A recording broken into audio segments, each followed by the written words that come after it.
Yes, Therapy Army, how are we doing? Big up to every one of you. How are we doing, people? How are we doing? Big up to all of you.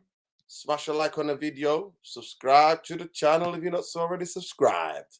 Yes, somebody, my internet is acting all funny. Messed up the Wi-Fi. Definitely, man. Definitely. Big up to you, people. 90 minutes late for the time will do.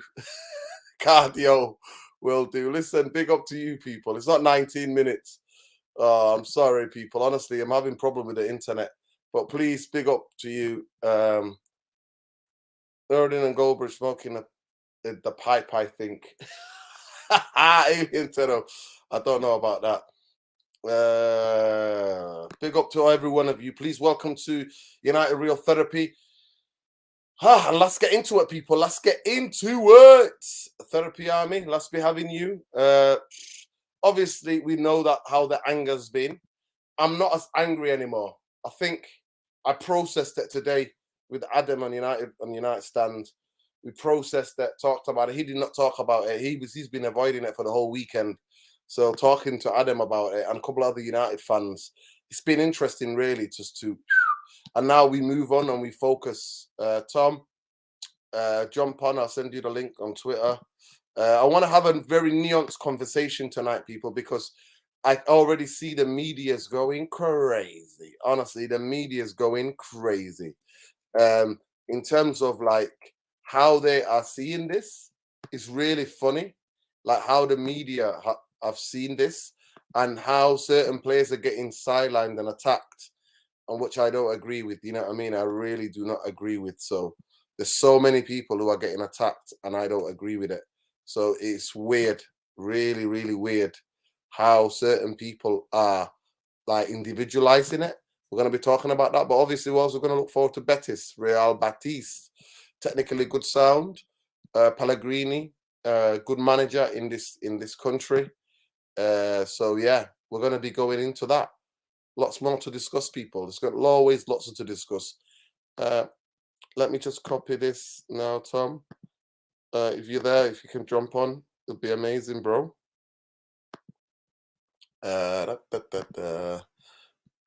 Tom. There you go. There you go, Tom. Yeah, I'm sorry. Big up to you. Big up to you. Honestly, having technical difficulties. My internet has been acting funny. So I apologize to you all. Big up. Love and light. Please smash a like on the video. Subscribe to the channel if you're not already subscribed. I think we're 200 short of 7,000. 200 short of 7,000 if I'm not mistaken. So please smash a like and subscribe to the channel if you're not already subscribed. Let's get to 7,000 before the end of March. Let's go, Tom. How you doing, Tom? Big up, Nuruddin. See, we've got some different surroundings. We've got different surroundings. Have you gone into hiding like me?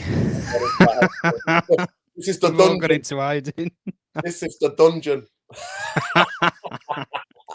This is the dungeon. Soon, who's going to walk behind there is Sanchez is going to walk around and play the piano. Mighty Mundo. Mighty Mundo's about, people. Mighty Mundo. Mundo, listen, I'm not going to hash it out. I'm not going to ask how was it like, because I can imagine you. I know you. I've known you all my life. As the goals are going in, you're laughing. You're not crying. You're laughing because it is hysterical. When every time I've known you in my life, when the shit is the fan, you just laugh. That's your default. You just laugh. So I know you were laughing while I was effing and blinding in a space on Twitter. But how are you? All good? Yeah, I'm good. And you know what? It's like just when it's the hope that kills you with this team. Just when you think, but you know what? I have to be honest. I don't give a damn who you are, right? There's not a single Man United fan who can say we expected to get turned over like that. No chance. No, but I have to be honest.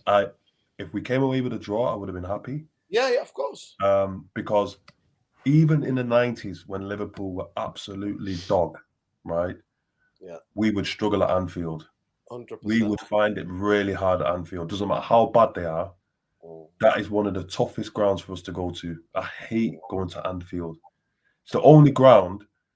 Every other ground, wherever we play, even Etihad, I don't feel the same anxiety I feel when we go to Anfield. Yeah. There's just something about that ground. It's We historic. just No, you know what? It's because they're our biggest rivals. They're the nearest and the biggest rival. It's the biggest game in English football. So when the thing comes out, we see that the Anfield game away. I always think, because it's always around my birthday. It's always in March. It's always in March. Always. The last 10 years has always been in March. So I always think, the away game. It's usually like 11 o'clock, 12 o'clock kickoff sometimes. You know what I mean? We hardly ever get Super Sunday, like when it's that time. Do you know what I mean? So it is what it is. When though to me, it's gone out of my system. The anger's gone. You know what I mean? I've got rid of the anger. To be fair, everybody who agreed with me about us leaving ourselves to, fighting on all fronts and is going to catch up with us. Those of people, 100%, I can have that conversation with you. The rest of you were telling me I was negative. You need to get the hell out. Get the hell out. I'm not here for that. But I always think, as a United team, I don't care if it's under 12, under 13, 14, 15. If you go away to Liverpool representing Man United, there should be no tiredness. Tiredness is not an excuse. I don't know if you and Bumbaye, big up Bumbaye, you've watched my videos in the last. I've just had to send a clear message to Erik ten Hag. You can mess about with tactics every other game, different games. You do not do that at the Etihad, and you don't do it at Anfield in a derby. I don't know what that lineup was. I don't understand what he was doing with that team. Yeah. I've got to be honest. Yeah, no, 100%. Fernandes left wing. Yeah. No, it's not even that. Listen, I can accept that. What I do not accept, and it's unacceptable, and I don't care if you've been there for a decade, and I don't care if you've been there for 5 days or you've been there for 8 months, is that 3-0, we tail between our legs, get the hell out of there, live to fight another day. That's what we do.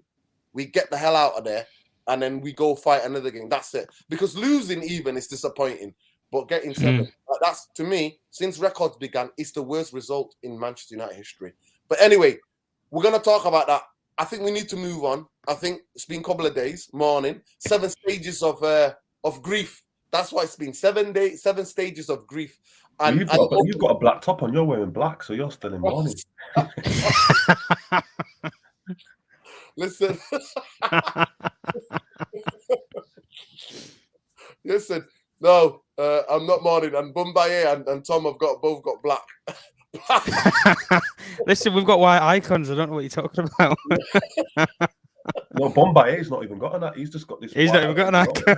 He took it off. He took off the icons. You know what it was? It was Erik ten Hag. Oh, was it? Was it ten Hag? He took him off. It was Erik ten Hag. Lately, he's been Erik ten Hag, but Bombaye is like, nah, no. For holding 7, you're not going back, mate. Listen, I was on the United stand today. Big up Adam, and we talked about it. And he didn't talk about it to anybody. He switched off all his social media. He didn't talk about it. So we had this kind of chat with it. And I actually felt a bit better because there was different perspectives that brought in. And the fact that we have to move on as well. But the biggest thing for me was that, move on is the right time. But what we're going to talk about, we're not going to talk about go over the game again. We're not going to do that. What we're going to talk about, we're going to do the Betis preview. And we're also going to talk about how the media's reacted, the media's reaction, and how the media scapegoat in certain players. And how xenophobia is also playing a part. Because for Gary Neville to come out and to go for Bruno like that and to say that he said he saw Bruno wanting to get off the pitch, that is, if you don't know that's 100%, that is crazy. Like to literally target him. Because there are people, you know what I mean, Mundo? Like, you can't come out with something like that unless you've got 100% proof and you're accurate. Because there are some maniacs that might want to go and knock on Bruno's door. Do you understand what I'm saying to you? It gets like that, where some people, it's like they're not there. They're not thinking rational. They're not thinking that. I mean, I said, because I got 2 friends, who got this, they go on this bike, cycling. They go cycling, in Cheshire. And they've said they've seen Erik ten Hag and his missus cycling around. And I was like, I really want to come and I want to really talk, like get 2 minutes with Erik ten Hag. Just say to him, Erik, Liverpool game away. If you wanna have a successful time at Man United, that's a game that you do not 3-0, 2-0, cut the game, 10 men behind the ball, 11 men behind the ball, get out of there. Do not ever try to play high-risk football, man for man and all that business, up the pitch and keep attacking them when we're 4-0 down, 3-0 down, because we're not going back in the game. In my lifetime, Mundo's lifetime, Bumbaye's lifetime, Tom's lifetime, we've never come back from that. So that's what he needs to understand. But I'm going to go No. to you first, Mundo. How do you see the media scapegoating like specific players? Obviously, Weghorst is the easy target because apparently he touched the thing, and apparently there's this rumor that he's a Liverpool fan and all of this. I'm like, listen, this guy's here on loan. At the end of the day, he's gonna go at the end of the season by all means. If Manchester United are a proper football club, he's gonna go because he's not. I don't think he offers us like that much that he has to stay. Do you know what I mean? Like. Yeah. Man United, if Man United are a proper football club, they're going to sign two strikers in the summer. They're going to sign two strikers. But how do you see the scapegoat in this kind of xenophobic attitude? Because it's not coming out slating Rashford, even though he missed the chances.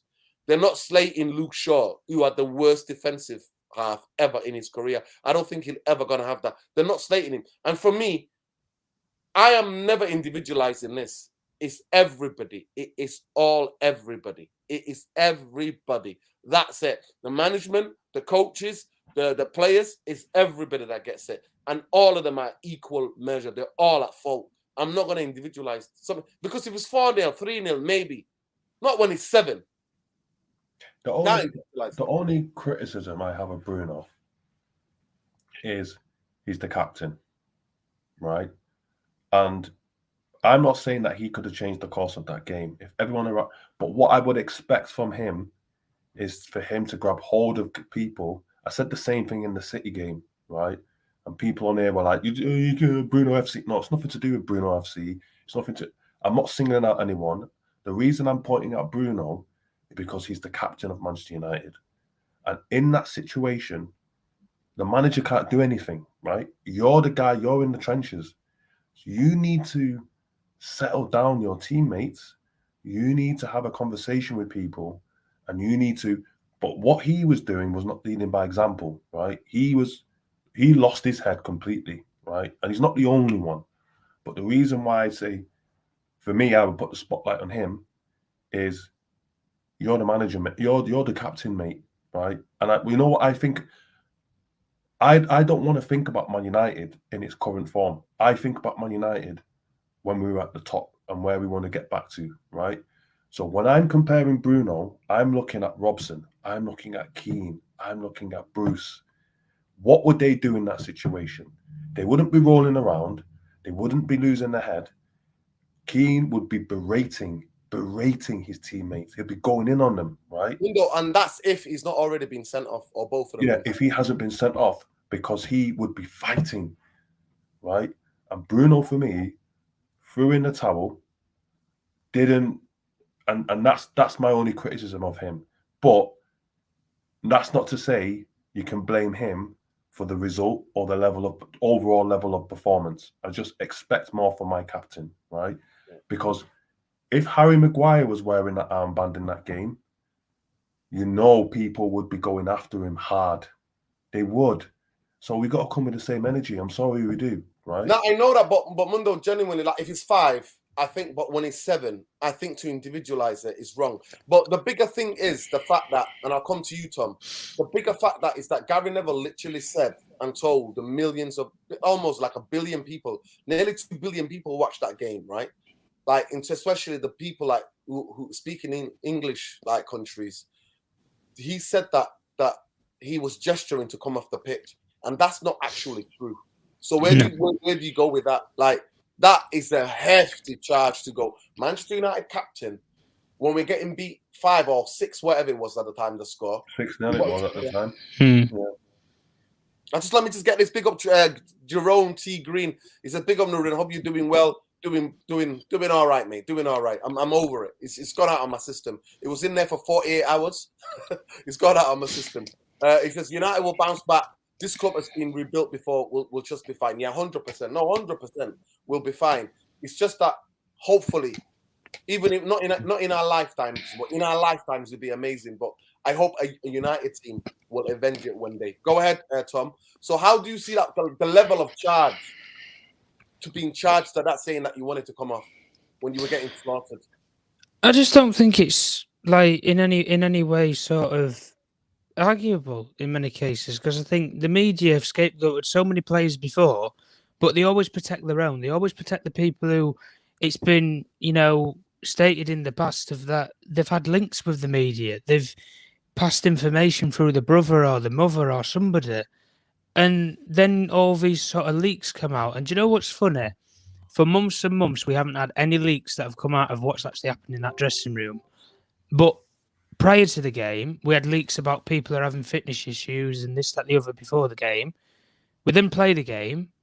Afterwards, we're hearing all this shite that comes out from different people's PR teams, and they put the sad and pathetic apologies again on, social media and things like that. Game's done and dusted. What's the point in saying sorry? You let your words do the talking on the pitch, not on a bloody Instagram post or Twitter, whatever you want to use at the end of the day. So things like that, I just think it's pathetic. Players like Luke Shaw, I can understand, and even Bruno in that case, because they came to account. They went and did an interview. They came to account and said, listen, me individually, I wasn't good enough today. And as a collective and as a team, we have to hold it and we have to deal with that. But even some of the petulance that's been labelled at Bruno anyway, like there was towards the end of the game, like apparently he's pushed the official. The official would have been more grabbing towards him than actually Bruno was the official in that case. And listen, I think players like Bruno, they're emotional. That's the one thing you can say. They're emotional, but they're emotionally invested in football and in the game. That's the one thing I say. It's petulance, yeah, but at the end of the day, he's a passionate player and he wants to be successful and he wants to win. And sometimes you can want to win maybe too much. I don't think there's so much a case of where Bruno can't be disciplined, because I think we have seen in the last couple of months he has been disciplined in terms of his actual overall play. He's not playing the 50-yard passes and things like that as often as he has been. But at the same point in case, we go back to the same point. Weghorst as well. Like, what do you expect from the man? Listen, this man he's here and he's basically doing an Igalo. He's having a highlight of his career where he's come to a big football club. He knows he ain't going to stay long term. And he's just enjoying the moment at the end of the day. And there's been some context to it. But when players are having to come out via their own PR teams or, themselves on social media and defend themselves, I just think it's disgraceful. And at the end of the day, listen, we can have a go at these players and the aftermath and actually the blow-up of it all and everything. But we have still got important games to play. And these players, you can slate them, you can slaughter them. It doesn't matter at the end of the day. They still wear the Manchester United shirt. If they do the exact same thing like they did from the end of last season, where they absolutely down tools on this manager, then I think we can probably cuss them out a lot more than we have done. But listen, we've hold 7 at the end of the day. Erik ten Hag, I think, will learn from this. And I think a lot of those players will learn from this, because he's a man who's dealt with a lot bigger situations. And at the end of the day, those journalists who want to portray out in the media of players like Weghorst and Fernandes, he'll come out in the presser tomorrow and he'll absolutely blow up on those journalists, Erik ten Hag, and he'll defend his players. He always has done. Even some of the players who have been indefensible because they've took the absolute mare out of him, the likes of a Cristiano Ronaldo and Harry Maguire, when they've been leaking things to journalists and things like that, he still protects them. They're his players at the end of the day. And I think, just as a final point with it all, I just think the overall sort of riding this where Fernandes is goaded as if he wants to come off and things like that. According to form, he wants to know what his position is, because you bring in players like Elanga on, who's a wide player. You bring in, players like Rashford off. I think, did we keep Anthony on? I can't remember at the end of the day. Like, I think at one point in time, you had Garnacho, Elanga, and Anthony as your front three. You have 3 basically wingers up front. So, and Fernandes has been playing left wing or right wing in the game. So he's going to question, where am I playing now? Where do you want me? Do you want me in the middle of the park? Do you want me, false 9? Where do you want me? Do you want me to sit in defence and hold fort? Like, he doesn't know what he's actually doing in that case. And I know you said, Nuruddin, obviously, with Ten Hag, he should have done something in the game sooner to get instructions on that pitch and actually coordinate this team. But I just think these players at the end of the day, just as a final point, I just think They didn't listen to him when it was 3-0 down. They completely just chucked the book away, and they didn't really give a care in the world at the end of the day for anything in that game. Yeah. And at the end of the day, when you have a player like Rafa Varane, who's not even your club captain, who has to tell your own players to go over to the fans and actually tell them to applaud the fans who've actually travelled to go to that game, who have been absolutely mauled and embarrassed at Anfield in a hostile environment, it just sums it up around the whole squad in that moment. When they crumble, they don't even have the decency to do that. Yeah, and the only 100%. two people that were doing that, Nurudin, was Eric Ten Hag was doing it from his side of things, from the managerial side. Steve McLaren goaded all those players and he said, "Nah, you can fucking turn around and you'll go and applaud them supporters because they mean more to you than what that performance is that you just put out there." But at the end of the day, it's just petulance with players like Bruno. But listen, we have to move because we've still got games to play at the end of the day this season, and there's still a lot to fight for and a lot to play for. But listen, Yeah. we've held 7. We're still 7 points ahead of Liverpool, so I couldn't really give a shite about them. To be Lick perfectly our honest, wounds, mate. Lick our wounds. lick and we our look for the wounds. Yeah, we look for They've the won the reaction. battle, but we'll win the war at the end of the season.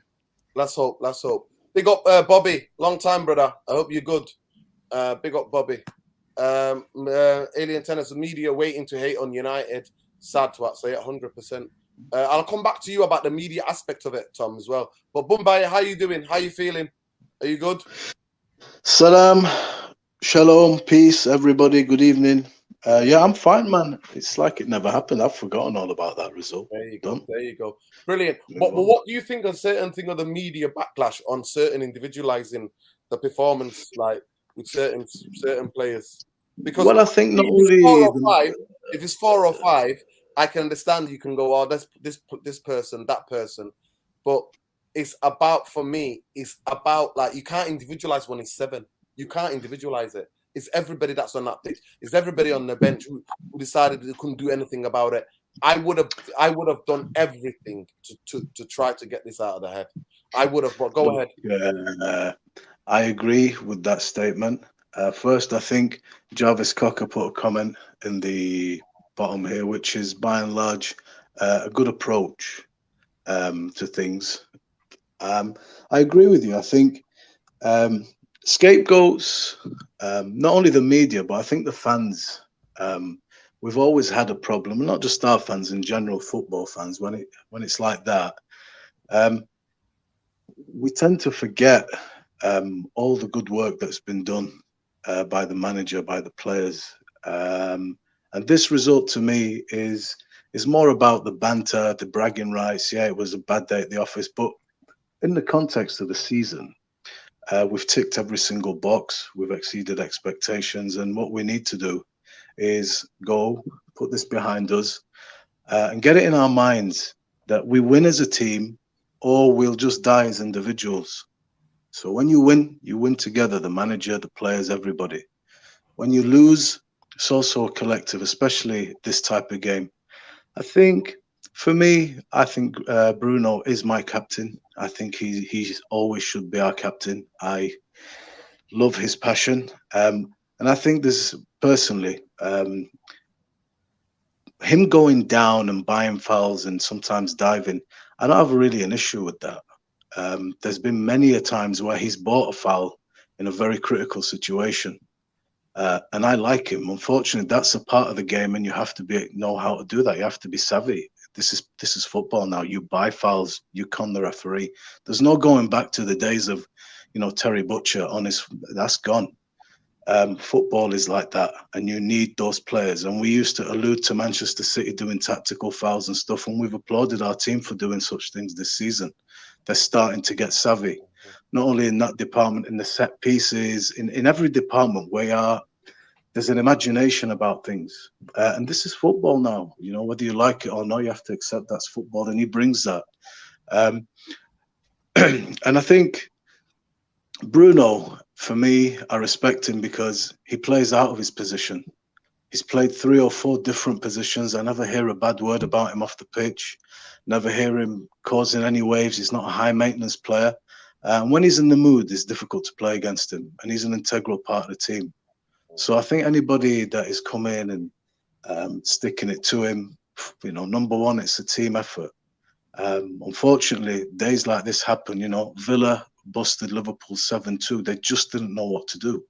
It happens. You know, City lost by 5 goals. Liverpool have lost by 5 goals. These days happen at the office. They're just crazy days. You need to just think, right, look, boys, it's 3 points. That's really what it is. It's 3 points. The other side of it, fine. You can embellish that. We have to take it on the chin. It's part of football. Yeah. It's 3 points. Put it behind you. What do you got think about Betis the in media's front of us. reaction, though? The media blaming, speculating. Like some pundits are saying, I can't look at him. Like Martin Keown. Who gives a f that if you can't look at Bruno? Who gives the absolute damn? You're not Brother, it's a fickle game. These people make their money by selling you, you know, headlines. It's Bruno crazy. has been Bruno has been attacked by our own fans, by the media, by people that used to play for our club. It's wrong. What he needs to understand is, for fans like me anyway, I'm not asked about 7-0. It happened. That's just life. It's done. What I do care now is that, boys, yeah, let's go and get a reaction, because as soon as we win 2-3 games, that's forgotten about already. I went to work today. Alhamdulillah, I had a really good, blessed day.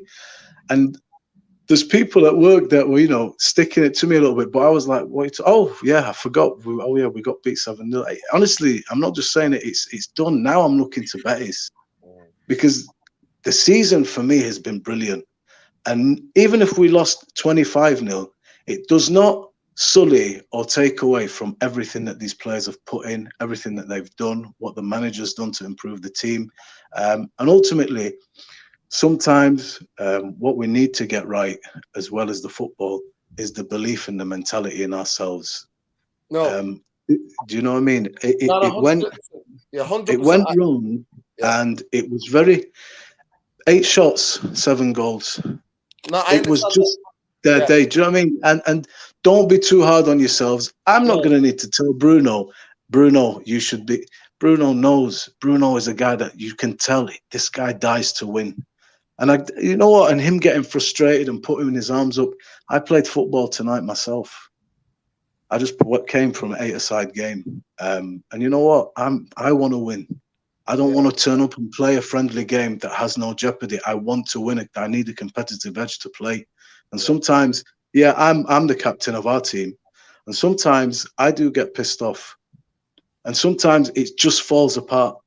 You know, everybody shrinks a little bit, and that will come though. That belief and that swagger that is associated with Manchester United, we're still instilling that into the players.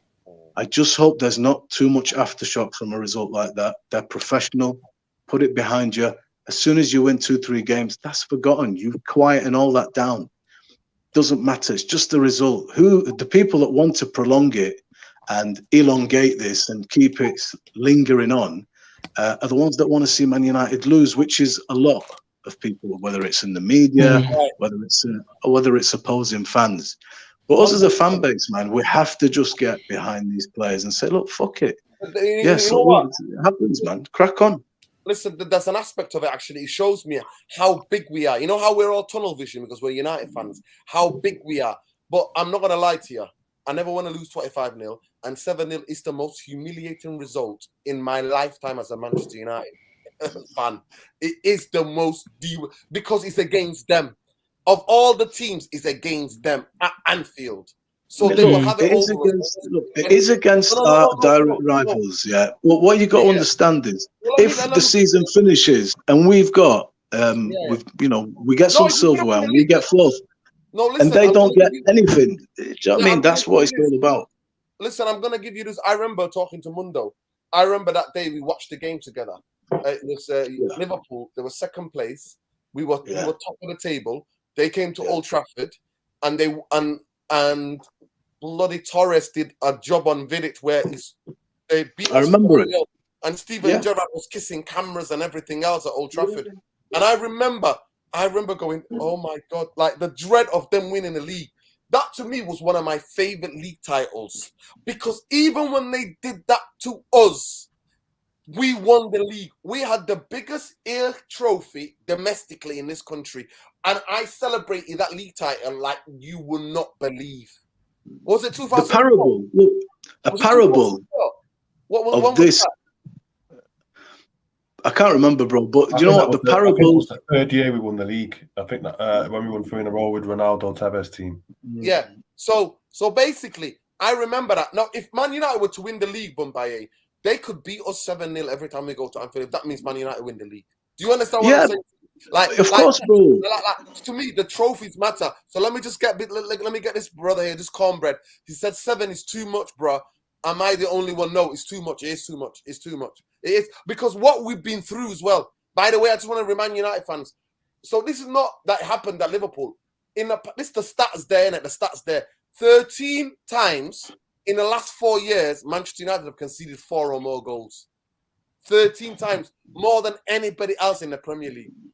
Look, remember this though. This is the first baptism of fire.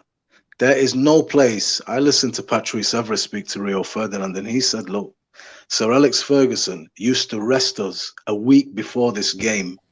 Not because we needed it, not because we were injured. He wanted our minds to be completely clear going into that place, because that is the worst place. And Evra would say, there is nothing like a win in Anfield, and there is nothing like a loss at Anfield.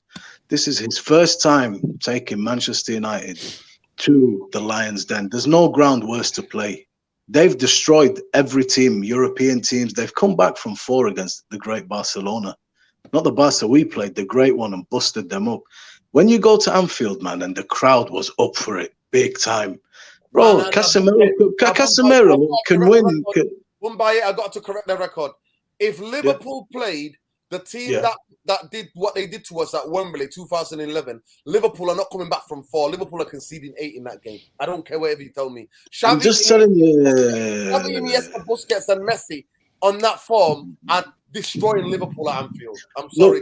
Look, the fact that they go to Anfield, that Barcelona team that they came back from. If it's not Anfield, it doesn't happen. So what I'm trying team was a bottle, especially on the road. They were terrible. They were terrible. If you look at their games on the road, they were terrible. Nobody. People thought that time, if you remember that Champions League fixture, they're coming to Anfield. It can be done. That was the narrative. It wasn't we're out.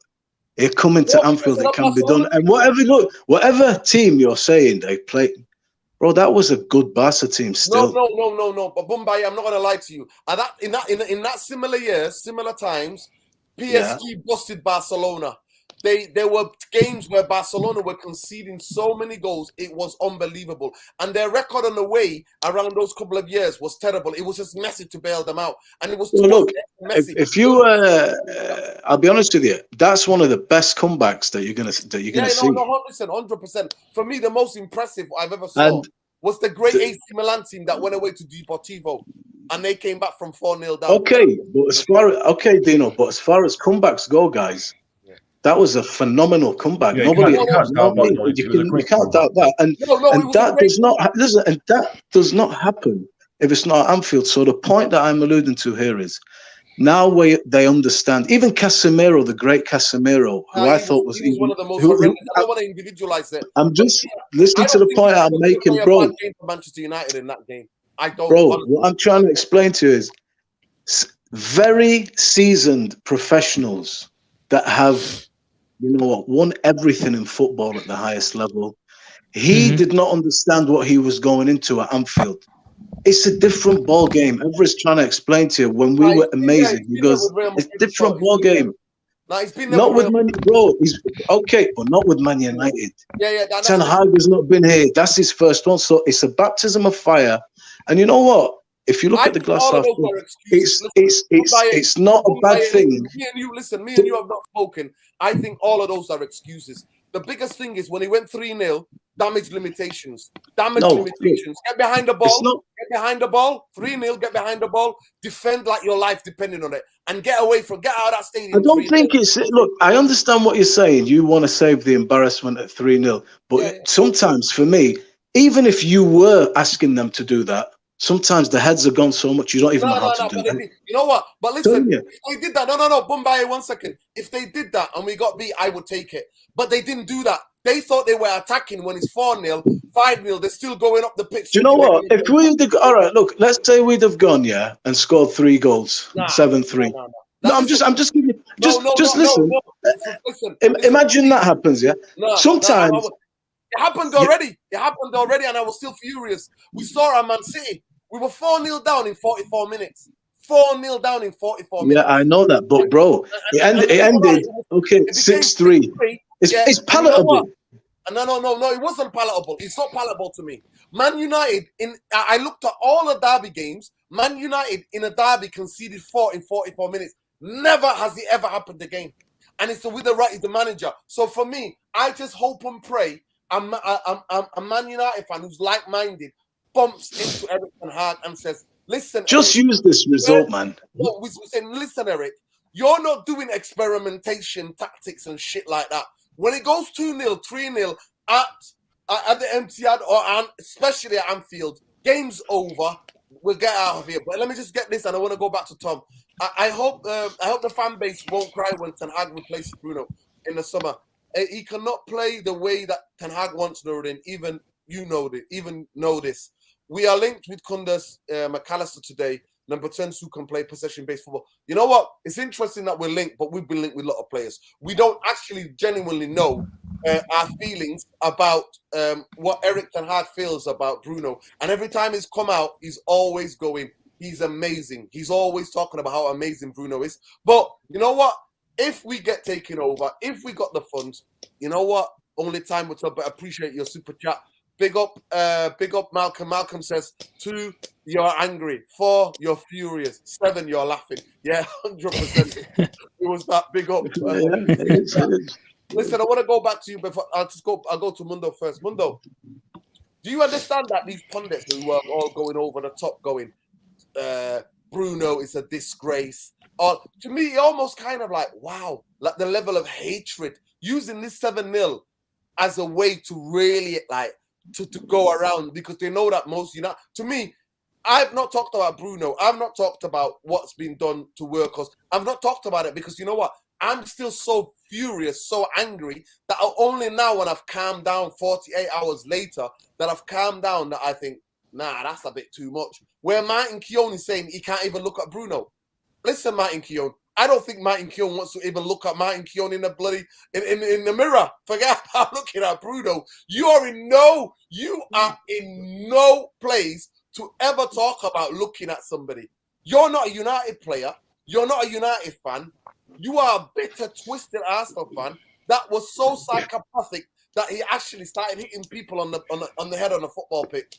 That's how much of a maniac you are. You're an embarrassment. Because I would love to ask you, what was that Martin Keown doing that day with Van Nistelrooy? Like, of all people who live in glass houses should not throw stones. But I just want to get your take. And does it also show you, Mundo, the outrage globally? Like, how big Man United are? Do we forget sometimes how big Man United are? And how we hate it?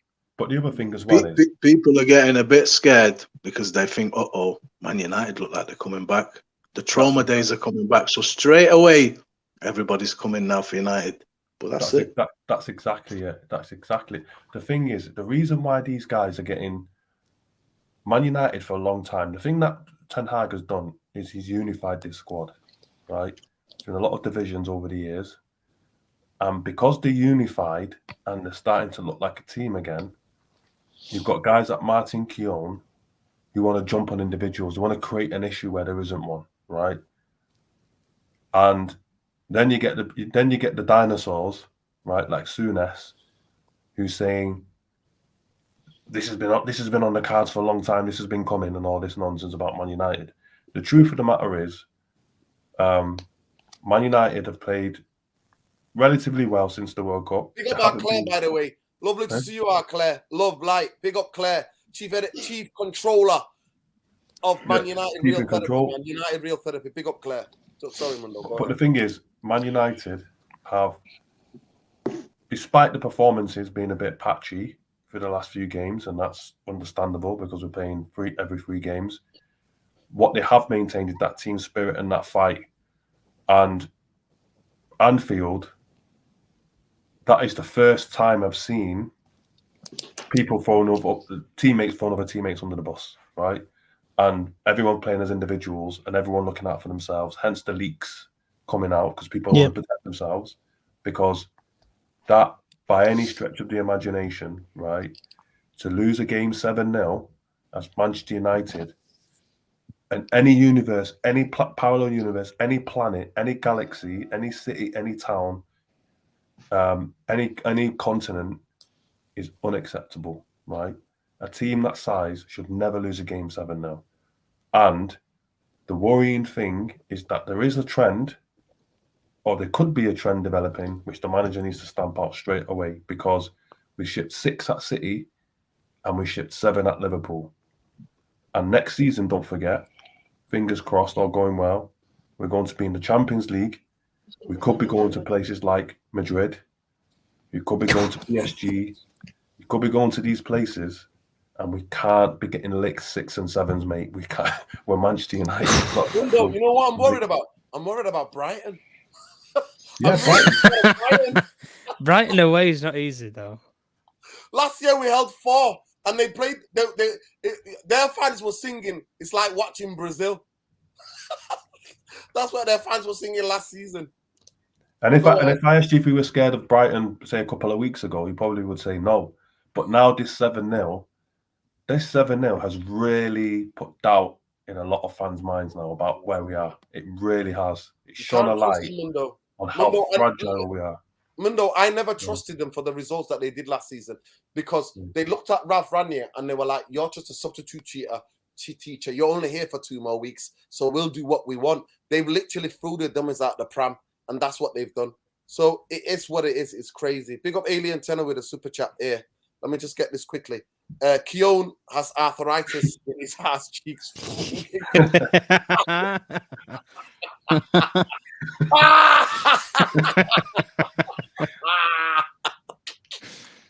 I gotta read this properly. Mundo, please read it, because I'm gonna laugh when I read it to us. Read it out. Keown has arthritis in his ass cheeks from when Giggs sat him down. Yeah, probably. I think he's still getting up. Never mind, but for when he sat him down, he's still getting up from that. I swear to God, Alien Tunnel, I don't think you understand. Anytime any Arsenal fan says something to me, and I always tell Arsenal fans, you know what I do? I find that clip, I find it on YouTube, and I always send it to them. And I always send them with a note, I always send them with a voice note going, Vieira, oh, Vieira, oh, give Giggsy the ball.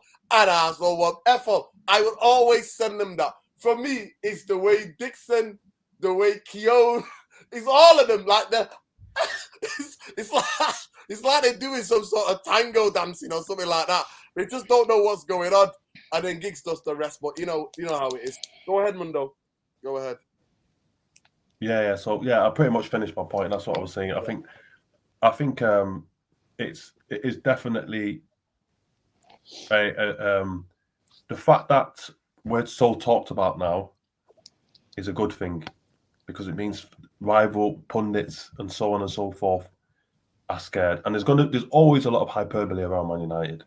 There's always a lot of clickbait. There's always a lot of hyperbole. There's always this disaster. What it is. I think he just sums it up here with this. That's on the strength for them people. Those of you who don't know, hated or done, never ignored. It's on the strength for them. No what truer words have ever been spoken describing what it is about Man United. Like what it is about the fascination with our football club. Honestly, those words are the truest words. If I was a tattoo person, I'm telling you, I would have got that tattooed across my chest.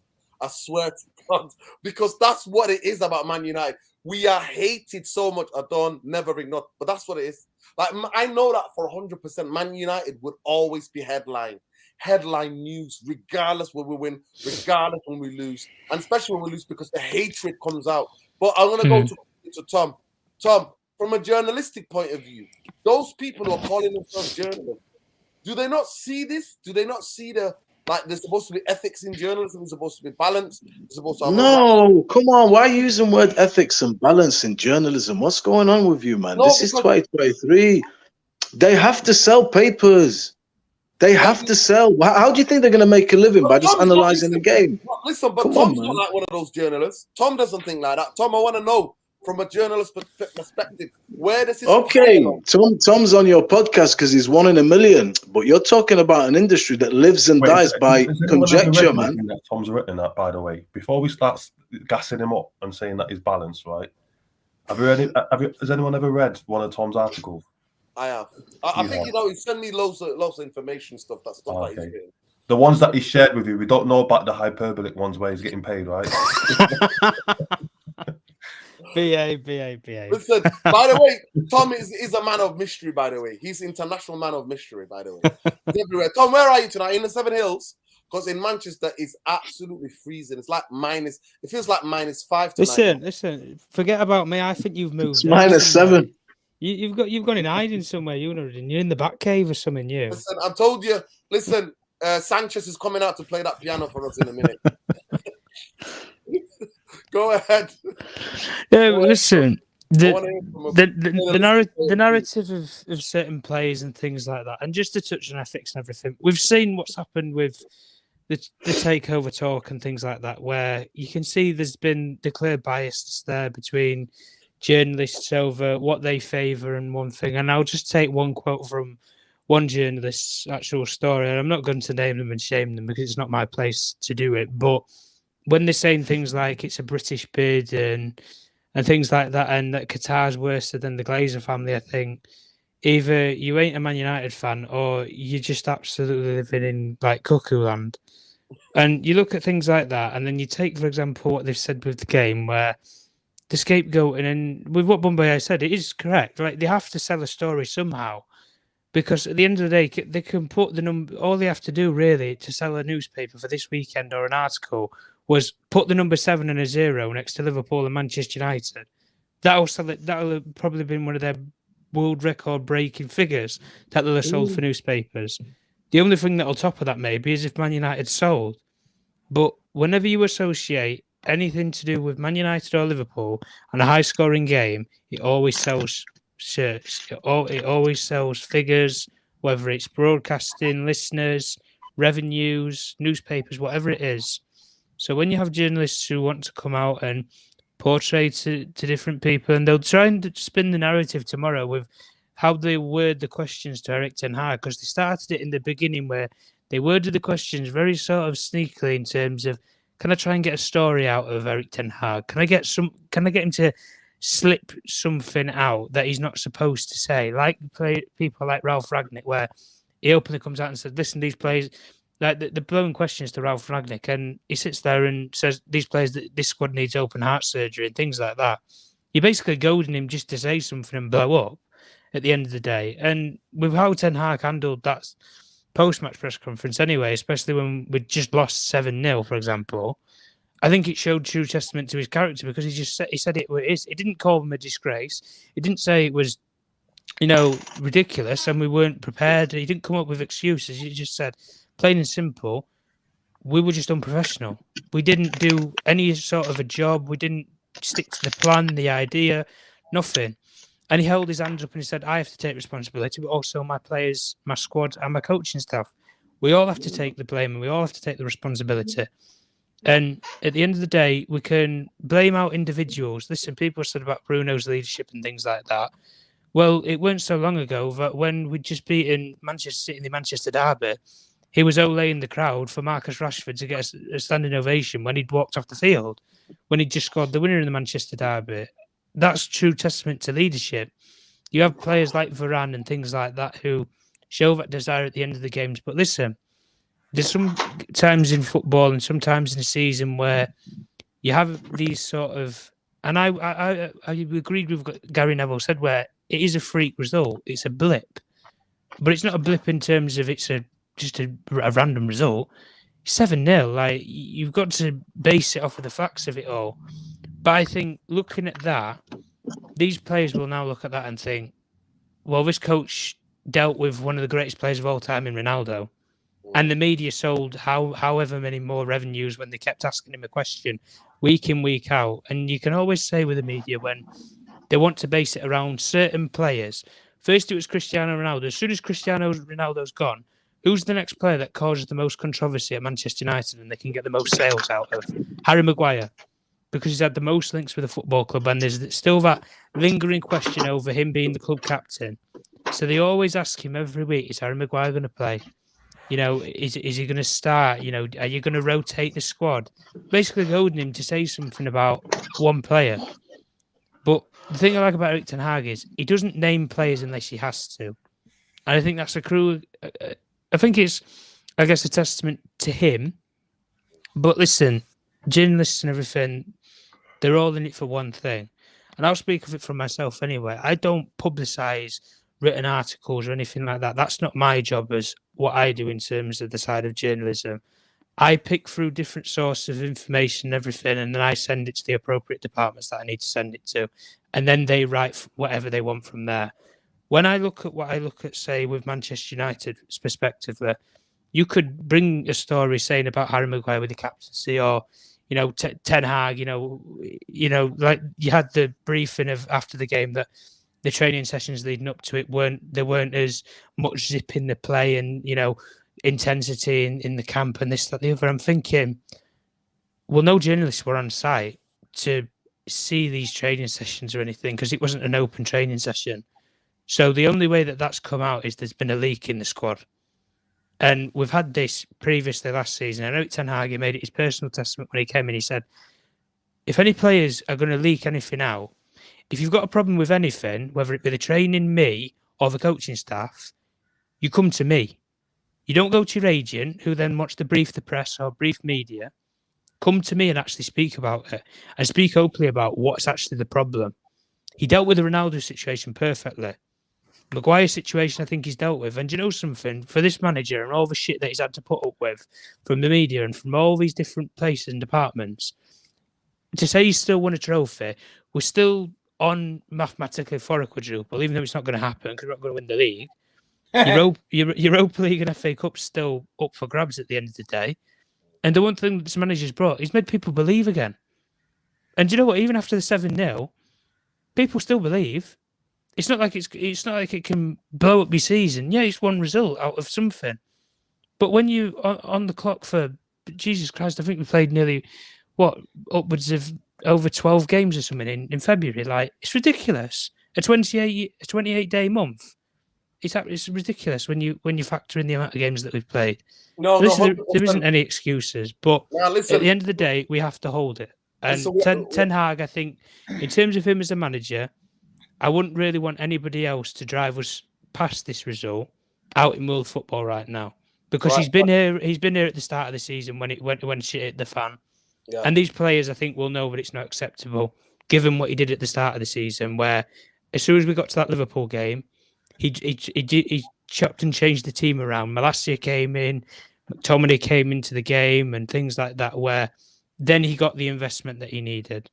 Yeah. But these players will know now that the expectation has to go through the roof. And listen, they will look to that game with his analytics team, his data analysts, and they'll look at it and think, we need to speak to every single one of these these players individually and say, this is where you went wrong individually, and this is where you need to help the team out more. No, and then from there on, we'll see if we get that reaction against Betis, because it should be a lot better. At the moment, it's up to them now. The grief is done. Of course. It's out of my system. I'm not angry anymore. I'm not mad anymore. It's up to them now. It's 100% up to them. Big up Andy Tate. Thanks for joining us, bro. Just to say, we forget sometimes, don't we, that how big this club is, and that on a day like this, or from the result on a Sunday, how we're global. Friend of mine sent me some stuff about from Brazil, where they're discussing, like people are discussing in the studio. He's watching Brazilian football and they're talking about the game. Like friend of is Spain again, that the people are talking about the game. So do we forget that? And then do we also know that we've got a lot of people who hate this football club? That Bumbaye said and Mundo said that the idea that we could be coming back or might be on our way back, is that what this, like the pile-on, is what's driving the crazy pile-on? They're scared, really. They're scared. It's PTSD from the Fergie syndrome, ruining people's childhoods from, was it 1995 going through till 2013? So yeah, it's PTSD for some adults now, and they can't take it. They can't take it, and they're having nightmares because we are on the way back. We are on the way back. Are we dead? Are we finished? No, it's one game. It was 3 points. I still rather be looking down on Liverpool than looking up. So we're still 7 points clear with a game in hand, trophy in the bag, FA Cup quarter final. Come the international break, we could be in the last 8 of the Europa League and in the FA Cup semi-final. And you're telling me that's a crisis. The media have gone absolutely gone hell into a hell cart on the players, and I think it's totally unacceptable. Gary Neville should shut up. He should apologise to Bruno privately. You know, I'm sorry, I misjudged that. I shouldn't have said what I said. But we know Gary Neville's Gary Neville. Roy Keane have his little pot shots. Graham Souness, the circus is back in town. Well, there was a circus a few weeks ago at Anfield when Real Madrid done him. So hopefully there'll be another circus in the Bernabeu next week. So I look forward to that. Could be a circus on Saturday when Bournemouth play. You know, do you know what I mean? Like, it's just the way football is. We are so hated and feared. People are scared. And if the new owners come in, from what I'm reading today, it could be done within 2 months, 8 weeks, 2 months, 2 to 4 months. People are going to get angry, and it's not fair. It's not fair. Well, it is fair. It is fair. So why can't we enjoy the fruits of a wonderful future while everybody's falling apart around us? Oh, it's not fair. You can't do it. You can't do it. The media hate us. The fan base around the world, who other teams hate us. The only place that hasn't got anybody is probably Antarctica. So, but there's not. I don't see penguins and polar bears on social media with their iPhones and laptops. So that's the only safe place. And let's say they haven't got Weghorst for touching the Anfield sign because he's friends with. Was it Virgil van Dijk? Yeah, he knows him Dijk from the World Cup, doesn't he? So I know. It's just pathetic, absolute pathetic. I never. Listen, Andy, I'm going to stay with you. Andy, I'm going to stay with you. What do you think of Gary Neville's comments about Bruno wanting to come off? Do you think? To me, that's a serious allegation against the Manchester United captain when we're getting slaughtered. Okay, Gary Neville. All right, Gary Neville. If you're so insistent he did it, prove it. Prove it. Go on, go in the Sky Sports studio, zoom in with the camera, get the lip analysis, do your Monday Night Football with your mate Jamie Carragher. Prove it then. Prove it. I know you're hurting, I know you're upset, but prove it then. And if it is proven, fair enough, but you didn't. He was asking for directions. Where do you want me? Because Alanga's coming on. I say, you know what I mean? Gary Neville, he holds such a position. But he's got to remember, who the hell is your team, lad? Who the hell is your team? Jamie Carragher went in absolute giddy mode. How biased is that? You're supposed to be unbiased, isn't it? I remember Gary Neville at the start of the season. When we beat him Old Trafford, he was criticised for going absolutely on one when we scored.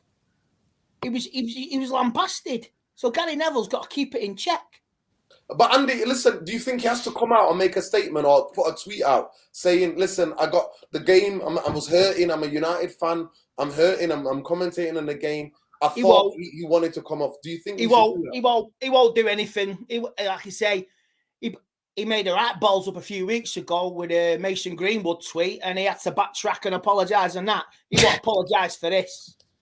You know what I mean? He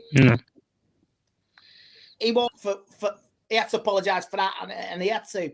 But he won't apologise for this. He'll try and just let it drift away into the abyss. He was never critical of Ollie. He was always best mates with Ollie. He never called Ollie out. He always called in the players out. And when Marcus Rashford tweeted, we go again, he liked it. Well, then he liked that tweet. So it just shows you, do you know what? Maybe it's time for Gary Neville to just hang up your mic, mate. Because I'm getting sick of it. The way the agenda. I watched the overlap last week. The way that the Sky, Gary Neville, they're so against Qatar coming. It's so. Do you know what's funny though, Andy? Right? Do you know what's funny though? He says that he's so against the Qatari bid and everything, but he wasn't saying that when they were paying him millions of pounds to go over there and do coverage for the BBC. Now, to be fair, you know what? To be fair to Gary Neville, listen. To be fair to Gary Neville, I think the point that he was trying to make, to be fair to him, the other people around him, but he was like the horses bolted. I don't think he was against the Qataris. But to me, if you make an allegation on a Manchester United captain on the worst defeat in the history, saying that this, if you haven't got proof, you can't say that, especially when you got millions of followers. And like Andy said, you are on the biggest broadcaster of English football. You're on the prime broadcaster. You cannot make that statement. You have to come out and say it. To me, one thing I like about Gary Neville, now and again, whether he does it on purpose or he does it, right? He basically now and again lets it out and he says, I'll never criticize the academy player because he's an academy player. I'll never criticize if the manager is one of my teammates. And that's what he said about Ollie. I sat next to him. I'm never going to criticize him. And then he said, oh, we need to, I remember him telling to Roy Keane, oh, we need to make sure that Harry's a good lad. Harry Maguire's a good lad. We have to. But when it comes to foreign players, oh my God. He goes ballistic. When it comes to foreign players, he always wants to stick it on the foreign players. And I think that's out of order and we need to call it out. He never went on Marcus Rashford last year, did he? He was so one-sided with Marcus Rashford. He never criticised him one bit, yet everybody was critical of Marcus Rashford. He was never critical of Scott McTominay. He was never critical of Fred. He was only critical of certain players. Then all of a sudden, he criticises Ronaldo just to go with the crowd. You know what I mean? He would never criticise Ronnie. So, but Gary Neville, he called Ronaldo out, didn't he, before Christmas? Remember that? And he said Ronaldo blanked him. Remember that? Ronaldo blanked him. You know what? To be fair, it was quite embarrassing. Honestly, I actually didn't like that. I actually thought that was quite. But Bombay, I'm going to go to you quickly. Do you think Gary Neville should apologise quickly? Do you think he should apologise and say I got it wrong? I was quiet. I was emotional. And that got the better of me, even though you're a professional. That's what you paid for, like to analyze what's going on. For him to say that, do you think that he should have apologized? He should apologize to Bruno, because that's a heavy charge to say that a Man United captain, and when we're getting slaughtered, wants to come off the pitch. I think we're making a big meal of it, really, guys. I really don't care what Gary Neville said. He's entitled to his opinion. He's a pundit. There's expectation from him, whether he likes it or not. Like Andy said, the Ronaldo bandwagon was so strong that he went onto it. And I don't mind what Ronnie did to him. You know what I mean? That's a way of saying, you know, remember who you are, and remember what I am and what we were together. Don't be slating me like that. I expect that from everybody else, but not from you. So I've got no issue with that. You know, you give it, you have to take it. That's football. That's life. Gary Neville don't need to apologise, nothing. All that needs to happen now is everybody, like I said to you, that wants this to crack on and linger and that, you don't want to feed into that. Yeah, it's 3 points. We are in a position that is excellent at this point in the season. My expectations have been exceeded anyway. All the boys need to do now, we're going to see what this team is really made of now in the next game after that heavy defeat to our direct rival. Can you pick yourselves up? Can you show strength and come together and get a result? Because Betis is a difficult game. We struggle against these types of teams. It's not going to be easy. Yeah, seriously, it's not going to be easy. And these lads, I have to take fatigue into it. Erik ten Hag is playing his best team all the time. He's not playing... okay, if the game was won, he might rest a few players, give them, 20 minutes rest for the next game. But he's going for everything. At a certain point, yeah, we are in a decent position, but Liverpool are coming. Let's see what they do. It's going to get a little bit serious, and I think the fight is going to start to really hotten up for that fourth. It's not going to take much. 2 weeks of weird results, and we could find ourselves teetering on the periphery of that fourth. That's the key. Champions League. No. Yeah. No. I've seen enough for us to finish third. I've seen enough. Fair dues, Andy. Liverpool do not have consistency. Hot, cold, hot, cold, hot, cold. They will Andy, continue like that. I watched you say something on the last time you were on. You said, what a difference 7 days makes. And I thought it's true. You know, we were flying, and now look at where we are, right at rock bottom in just 7 days. All it'll take, it's been a weird season. 2-3 results, they don't go our way. Liverpool maybe pick up. I hope you're right, but we are getting into the very serious business end of the season now. And I think Jarvis asks a good question that might, you know, be worth us having an answer. For me, Eric always plays his best team, and so far I've backed him. Play your best team. Let's just go for it now. But I think fatigue is an element we have to start, you know, paying attention to. It's real. It's not fake. Everett alluded to it. So we're going to have to start maybe prioritizing at a certain point. At what point do you start prioritizing? Right, listen, we need to solidify fourth. That's the key. Or, no, we're going to put our best team out in the FA Cup. We're going to put our best team out against Betis. What will be, will be. Every game, we have to play what's in front of us with our best team. So Eric hasn't been doing that for me recently. Some people have questioned it. I haven't. But I think now, for me, I know, Andy, you see it differently. I hope you're right. But I believe that you know what? This fight for fourth is going to get a little bit hotter. We're not going to be sitting as pretty and as comfortable, breathing easy in the weeks to come. It all depends on how things go. First, we have to see what this team is made of. Is it a team, or is that all it takes to destroy this team? That was a heavy blow. Is there an aftershock? I'm hoping that they're going to show no. It is 3 points. It is a baptism of fire. We put it behind us. We continue on what we've been doing. If we do that, that's great. But we have to wait and see. I'm not 100%. I can't give you 100% certainty yet. We're still finding out about this team. It's a process. And in this process, you're going to have some weird days at the office. And you're going to have some surprising days at the office. I've been surprised by us this season in certain times. And there's certain times I've expected a result, and we've not played and we've not capitalized on an opportunity. We spoke about missed opportunities a few times there. Against Palace, for example, we thought we were going to go there, get a result. Didn't quite work. So the process is going well, but there are still layers to this onion that need to be revealed for us to really start to understand where we're going, not only in terms of play, but in terms of what are we made of? What steel are we made of? So that is a concern, and we have to wait and see. That's all I'd say at this point. Bombay, I agree. It's all up to the players now. Listen, I've been banging on. If you go back, if you go to the YouTube channel and go live and see all the videos, I've done about, I think, 4 shows where I've talked about fatigue and said mental, physical, emotional fatigue.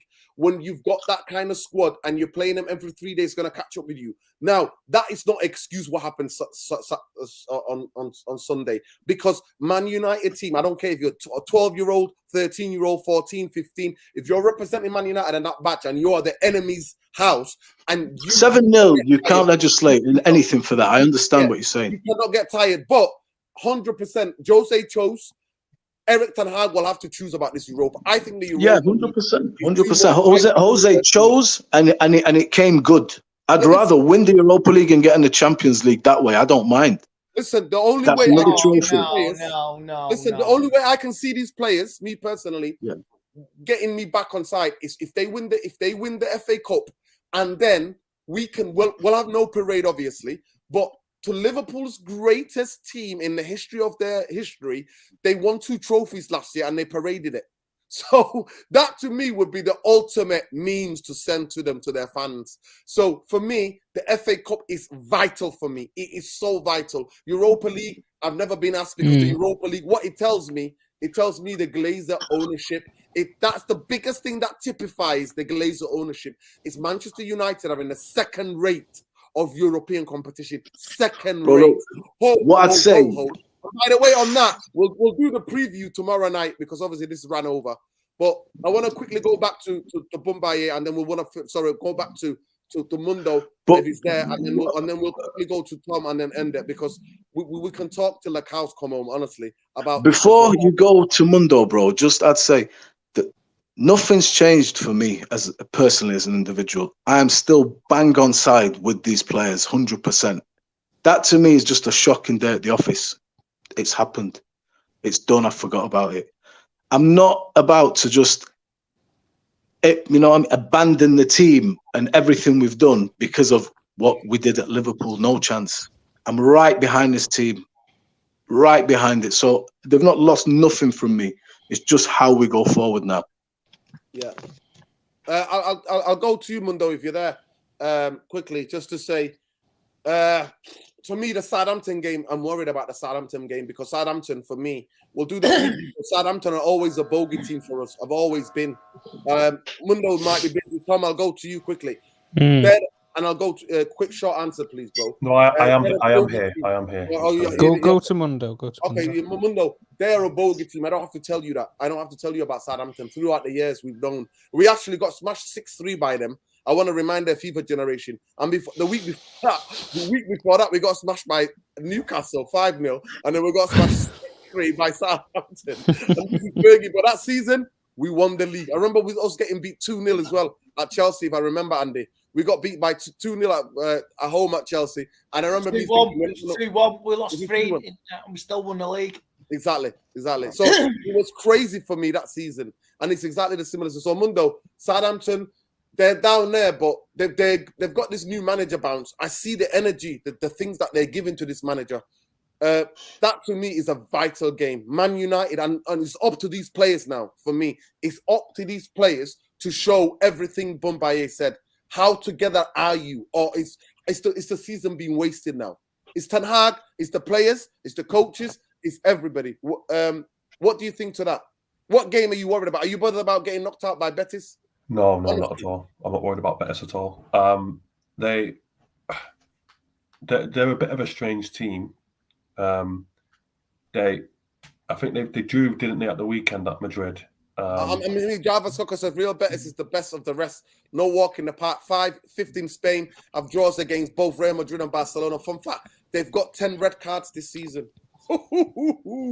Yeah, listen, we'll be doing it tomorrow. But just tell me about the Southampton game. The Southampton, are you worried about the Southampton game? No, I'm not worried about it. I expect my team to win that game.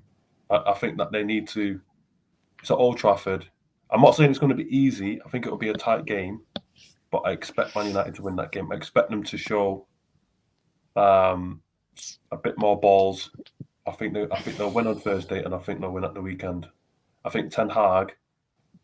The reason I say that is because I trust the manager, and I think after that level of performance, he's going to be going in on them, and I expect a reaction. I do expect a reaction. Southampton are a strange team. They've got a new manager bounce, but even so, they'll win at Chelsea, but they'll get battered at home by Bournemouth, for example. They're that type of team.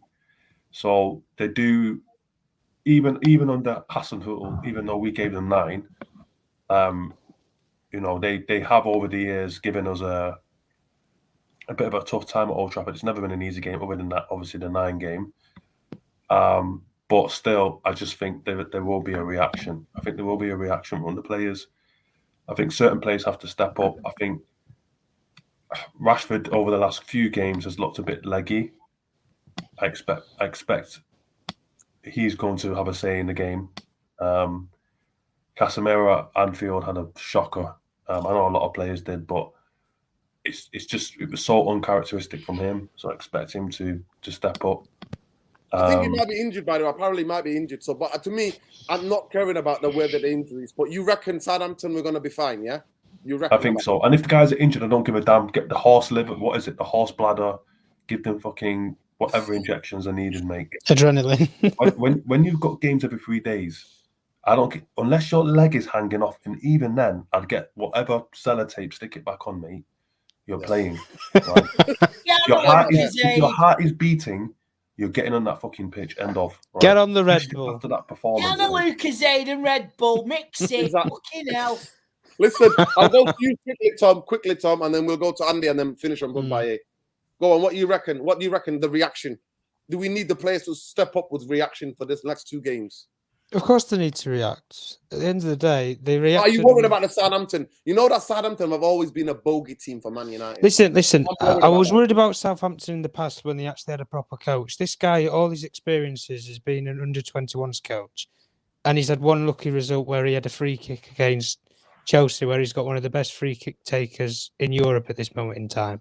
That's the only reason why they really won that game. Apart from that, Chelsea pretty much played them off the park in majority of the game. Did they So win? I'm Did they not- win again? They won again on the weekend as well, didn't they? They won again, didn't they? Yeah. I can't remember anyway. But Yeah, I just they don't. won tonight as well. Did they win tonight as well? Chelsea, yeah, 2-0. Oh yeah, well look, I just think in this sort of game, I think if you nullify the free kicks that you'll give away, because I think we will give them away because they'll try and draw them.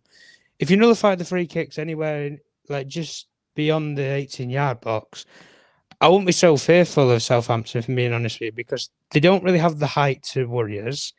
It's a very young squad That's famous words, and Tom. experience. I need you to just tell me, do you think that the bogey team would stick, and do you expect a massive reaction from the players? We're going to do the preview anyway for the both games. Yeah. Listen. I expect a big reaction in Betis and in Southampton, but do I think that they're going to be a major bogey team for us? No, I don't, because I just think they're a bunch of youngsters with a young coach who both of them don't mix together, and that's the problem in point. We've had it our own way with our own manager. We have an inexperienced manager with Ole, with a bunch of youngsters who have no experience of playing the game at all. And what did we show for it? And what did we win? Nothing.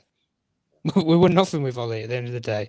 Whereas you look at with somebody who's got a bit of experience, a bit of credibility, even when he's brought in a couple of experienced pros, like of Casemiro, he's already had Varane here. Martinez is an experienced player, and suddenly we've already won a trophy in 6 months.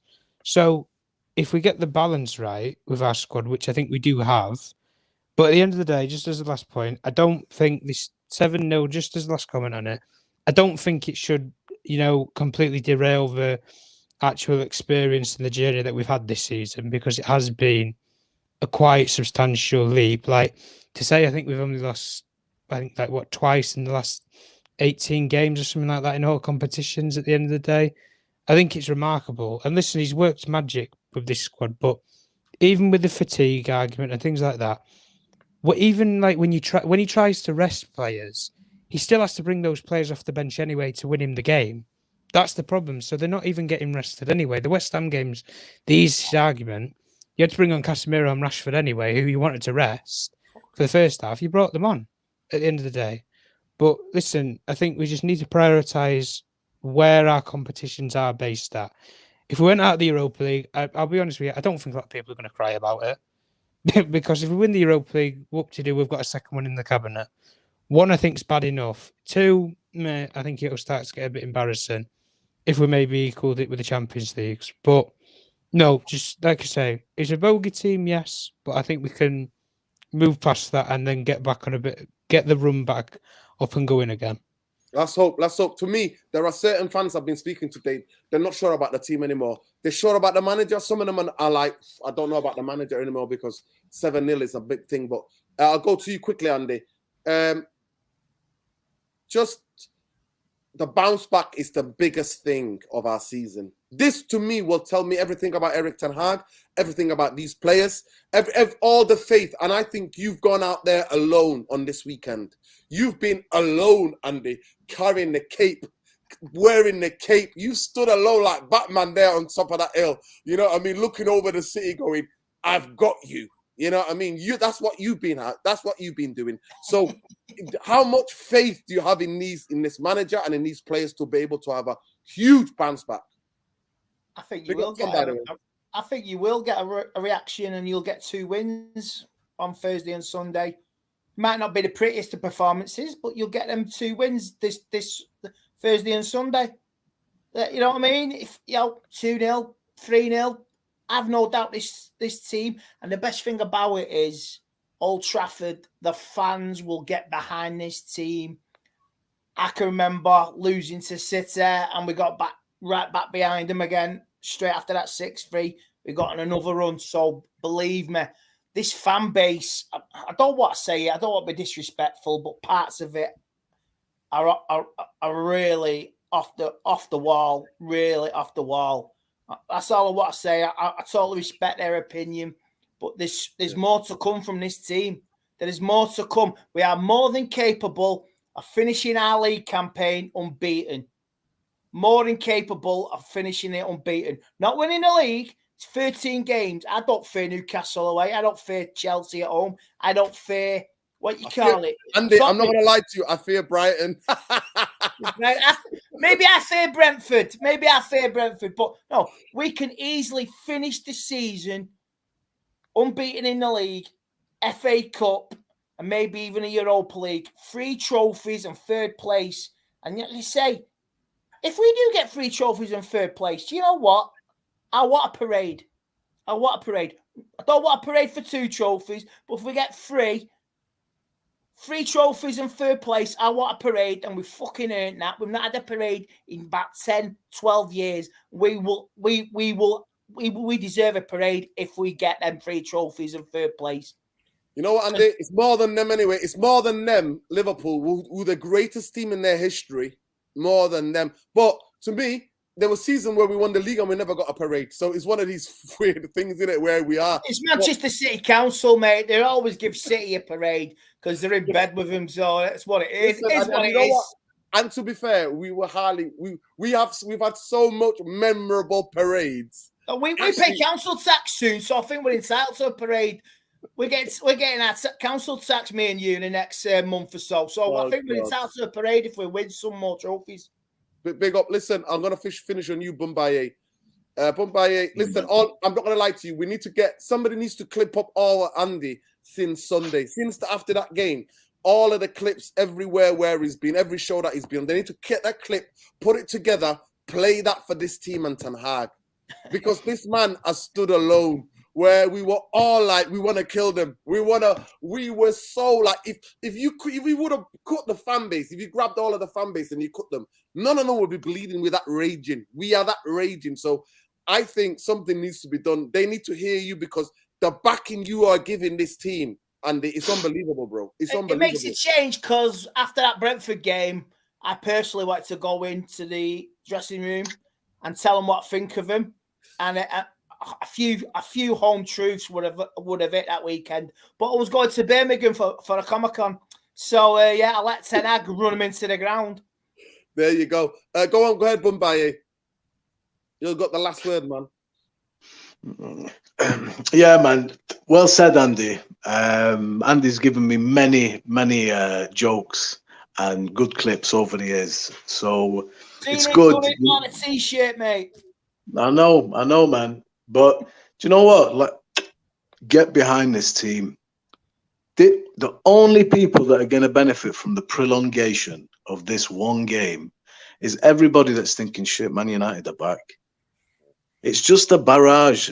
All Ten Hag needs to say is, look, man, you know what I mean? This is the tests.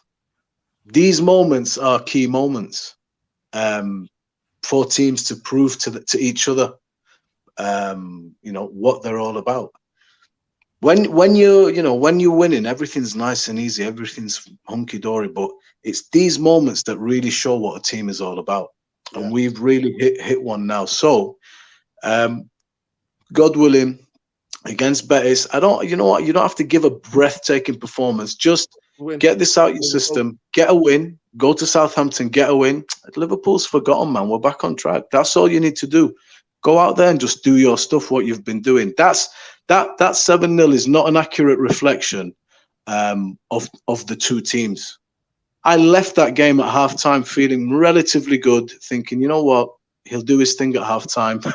We'll come out. It was just 8 shots, 7 goals. It just happens, man. It happens. There's no diagnosis for that. It's something that is crazy and it happens. But put it behind you. And you know what? This team is giving us all sorts of positives this season. We're playing with some of our players not even hitting the levels that they should be at, that we're expecting from them. And we're playing without a striker. I really have a lot of time for Weghorst, but imagine you bring in a proper killer striker. It's going to change things. It's going to change things. Yeah. And we're doing, do you know what I mean? And we're doing all this with those deficiencies. So get behind this team, man. Don't listen to all the Jaws noise. music at Old Trafford with a killer striker. There you go. Do you know what I mean? Ready Jaws to pounce. music. Oh yeah. It should be that should be the anthem as we're going in. Yeah. Listen, it Yeah, is man. what it is. Big up to everybody. We'll finish with the alien tenor. He says Keown has arthritis on his ass cheeks from when Giggs sat him down. I'll never forget that. Never forget that in my life. That for me was what the greatest FA Cup goal in the history of the FA Cup. And Man United have scored that. So to me, the memories of Man United. And people go, "You're living in the past." I'm like, no. I'm living in what I experienced, man. It's not the past to me. It's like yesterday to me. It's like yesterday. But big up to every one of you. We're 200 short of 7,000. Big up to everybody who's come through tonight. And let me just get to the people. So Andy's on so many different podcasts. You can catch him. He's everywhere. Andy is everywhere. He like is Brian everywhere. McClare was back in the day. Exactly. You know what? Talking about Arsenal and Man United. Where were you were you at the stadium at the Battle of Old Trafford? Oh yeah, I was in Stretford Paddock with my dad. I was 15. Wow. Yeah, That's and crazy. Dennis Serwig kicked Yeah. our Alex. So Yeah. I just remember Winterburn getting beaten up by Brian McClare beating up Winterburn. That's all I remember. Seeing it on TV. He I shits remember we all got himself. banned. Winterburn Yeah, we all got shits banned. himself. We all got Shits banned. And remember himself. that? Yeah. Listen, Mundo, your boy Osimhen, Igalo is apparently on the job. Your boy Osimhen wants to come. We're going to see it. If the Glazers are here, we're not going to be able to afford That's the it. boy. That's the guy I want, mate. I don't give a damn. If we got whatever our budget is, throw it at this guy, mate. Oh He yeah. is- You know what? I'd say Cosman and Kane. I would. Yeah. I'd take them both. Harry Kane's going to be cheap, man. So what? If we're going to be wadded, if we've got the keys to Vegas, mate, what we can go Vegas style, baby. Get them both. Yeah, listen, Andy's on everywhere. He's on all these different platforms. Go and check him out. He's on Instagram as well, Andy Tate. You'll find him. Mundo, you'll catch him on here. Oli Bumbai, you catch them both on here.